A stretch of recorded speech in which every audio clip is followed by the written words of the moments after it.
Hello, everybody. I hope everybody's enjoying the conference today. My name is Kate Gottlieb, and I am the Project Connect coordinator here at ADAPT. This is an informal lunch session just to take some time to answer any of your questions. We'd like you to keep it general. If you have personal questions, you can always email me. You have heard about Project Connect throughout the morning. It's projectconnect@adaptcommunitynetwork.org. If you do have questions, please put them in the Q&A, and those will be fed to me. And again, just any other questions, email projectconnect@ADAPT Community Network. So what is Project Connect? Project Connect is ADAPT's information and referral hotline.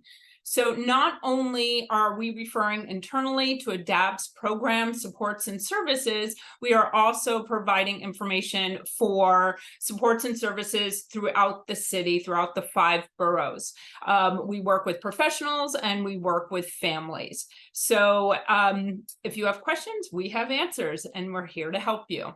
So I will be here throughout our lunch session.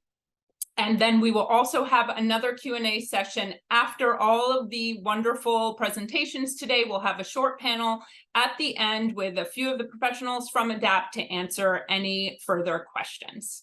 So if you have a question, here I am ready to answer. So some of the questions that do come into Project Connect, a lot of people that are on this may or may not already be enrolled with OPWDD, which is the Office for People with Developmental Disabilities.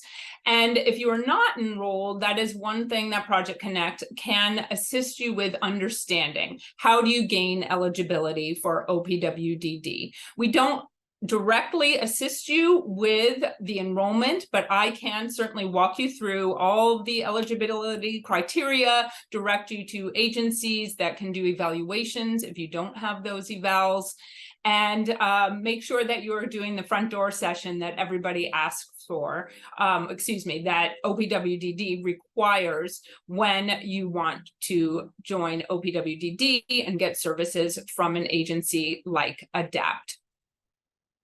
I see a question about what is the best resource to start with someone for someone newly managing and learning how to care for an adult with special needs for receiving services. So luckily, New York City is one of the best landscapes to get services for people with disabilities. So you can certainly contact me. I can put you in touch with different organizations. New York State, New York City has a very, very strong parent-to-parent resource, and we can connect you with that. Every borough has a family support services committee within their developmental disability council, and anybody can join that developmental disability council to learn more about services and supports. And this ranges from healthcare committees, family support service, transition services as well. So some of the Project Connect sits in the Family Support Services section. We have a number of different services available.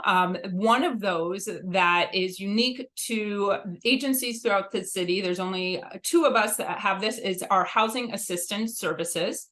So we provide housing assistance services for families who are eligible for OPWDD. They have a loved one living at home who has a disability, a developmental disability, eligible for OPWDD. We can assist with things like finding accessible housing, affordable housing. If you're having landlord-tenant issues, then we can also assist with that and walk you through that. So if you reach out, what would happen is you just fill out an application. We would run that through OPWDD to get approval, and then we would assign you a housing advocate to work with you on your specific issues. This is not a rental subsidy program. This is strictly advocacy and support to help you with any housing needs.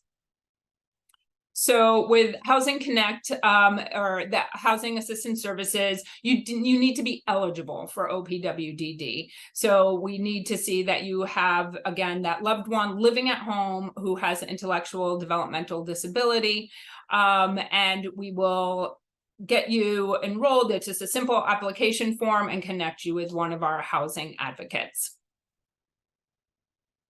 So if there is an adult looking for housing options, there's Housing Connect, which is a portal that people can go through to find accessible and affordable housing. But again, in our HAS services, we can connect you with this and walk you through the process. We did see a large uptick in people during COVID who were having landlord-tenant issues facing eviction.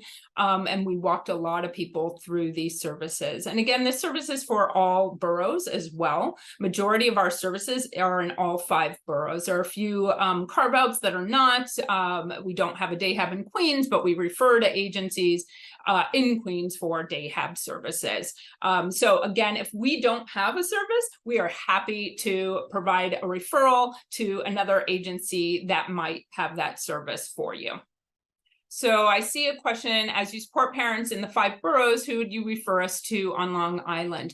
So as you may or may not know, Adapt Community Network used to be UCP of New York City. So there's still UCPs out on Long Island. There's UCP Suffolk, I believe it is, and there's a lot of other agencies that are also still serving Long Island. So YI, I believe, has agencies out there, AHRC, quite a few. So one of the best things to do to find services is find your Family Support Services Guide. Every Developmental Disabilities Council creates a family support services guide, and it lists all the supports and services that different agencies are providing in each borough. And it is broken up by borough. So if you put in Manhattan DD Council, for example, you can go there and you will look under one of their links and find a family support services guide. I'm seeing some questions about peer programs for a person who is assessed as high functioning ASD, Asperger's. So there are some peer support programs. Again, it does go by borough often. If the individual is able to travel, they don't. So if you live in Queens, but the program is in Manhattan, that does not make you ineligible. You just would have to travel to that program. But there are some services out there. I know that YI has a peer support programs specifically for people with autism. I'd have to do a little more research on other programs as well. Any questions you have, I'm always happy to answer. I love doing the research and helping individuals and families and professionals get the answers they need. Okay, again, I'm seeing somebody who's writing about their child who has autism, and you're facing urgent need of housing. And you're facing eviction. So again, please email me, projectconnect@adaptcommunitynetwork.org, and I will send you the application for our housing assistance services. The turnaround for once you get your application in is a week to 2 weeks, because it does go to the local DDRO, comes back to us, and then we can assign you a housing advocate. So another question, does Project Connect help guide a disabled person with straight Medicaid to change to another type of plan that a specialty doctor would accept? So Project Connect is not a case management service. We are information referral, and I could connect you to somebody who would be able to assist you with finding this type of vendor. So what I would say is, if you are already with a care coordination agency, you have a care coordinator, case manager, then that would be the care coordinator's responsibility to assist you with finding a new provider or switching the type of Medicaid you need. I will also let me find that question again. Just be careful when switching your type of Medicaid, because if you are in waiver programs, like a day program, you need straight Medicaid. You don't want to have the managed care program, so it could kick you out of that. You just need to be careful. What is a relationship between ADAPT and Medicaid coordinating organization? So it's not there's no connection with like straight Medicaid. If you're trying to get Medicaid, again, we're just a referral service, the Project Connect that is. And if you mean coordinating organization, as in care management, then we work with all the 4 care coordination agencies throughout the city. So I refer to the care coordination organizations for intake referral. I get a lot of call from care coordinators for our services and finding services throughout the city. Can you comment or recommend one CCO versus another for OPWDD? Honestly, it's very individualized. There are 4 CCOs, Advanced Care Alliance, Care Design New York, and Tri-County Care, and Partners Health Plan. Partners Health Plan does tend to serve more people that are dual eligible, Medicaid and Medicare. So we have a lot of seniors who are on the PHP because they have sometimes higher healthcare needs as they age. But I really don't have a recommendation. It's individualized, whether you are working with a care manager who's wonderful, or, you know, conversely, I've heard a lot of people who've had a lot of turnover and their care coordinators and are frustrated. And as we had in one of the earlier sessions, remember that you as a parent or as a individual who has a care coordinator, for any type of service, should be person-centered. You always have the right to change who your provider is for any care coordination, day programs, recreation, and anything that it may be. Okay. So the great question came in. If my son is in the EI, early intervention program, does it mean he is in OPWDD? So no, it does not. So OPWDD, he is eligible. Anybody is eligible for OPWDD who has an intellectual or developmental disability from birth up. But if he is in early intervention, then typically the majority of the services are going to be covered through early intervention. You can, again, get OPWDD, but you have to go through what's called the eligibility process. So everybody who wants to get OPWDD services has to attend what is called their front door session. This will outline how you gain eligibility and the documents that you need for eligibility, and then the services that will be available to you once they approve your eligibility status. So again, for EI, most services should be covered, and then you can start enrollment in OPWDD if you wish. You may find that you don't need it at this time. So it's really an individual choice for when you join.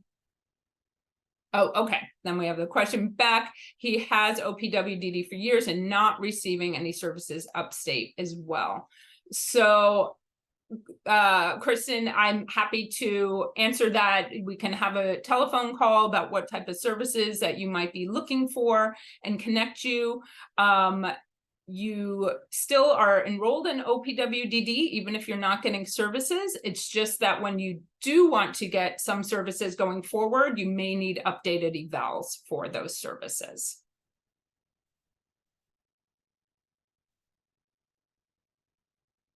Okay, we will be answering. I have one more question here. We do have a question about what type of housing is available for adults with IDD. I will answer this at the end of the session, at the end of the day as well. But there are different types of housing available. It depends on the level of need. The highest need individuals, those who need 24-hour medical need, would be in an intermediate care facility. It's called an ICF. Then you have a supportive IRA, and that is 24-hour care. This, you might have heard the term group home before. Those are a little bit bigger. It could be 4 to 8 individuals. And then you have another type of supportive IRA, which is less supports, and it might be 6 to 8 hours. They don't need overnight supports. So the group homes are going to have 24-hour support, but not 24-hour nursing.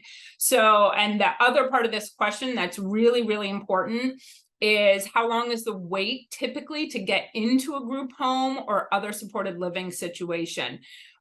A long time is the answer. So if you are looking down the road, the future, you're thinking, I want a group home next year, you need to get on that list now. You need to work with your care coordinator and know that it could take several years to get into a residential opportunity with an agency. And all agencies do have different types of residential opportunities. So what ADAPT might have, another agency may not have. So there's the 3 types of opportunities, including also a rental subsidy for those who are able to live completely independently. That's through OPWDD. But you definitely need to have your care coordinator submit what is called a CROW application, a Certified Residential Opportunity application, so that you can get on this list with OPWDD. And they do rank it by order of need. So if that person seems to be comfortable at home, there isn't a high priority, the caregiver is healthy, then that person's going to have a lower priority status than somebody who may be facing a caregiver who is in poor health or an emergency situation. So agencies no longer take wait lists. It all goes through a centralized system. Okay, we are going on to our next session soon. If there are any more questions, please put them in the chat and we will answer them. Again, we have another Q&A with a bigger panel at the very end of the day if you choose to stay on.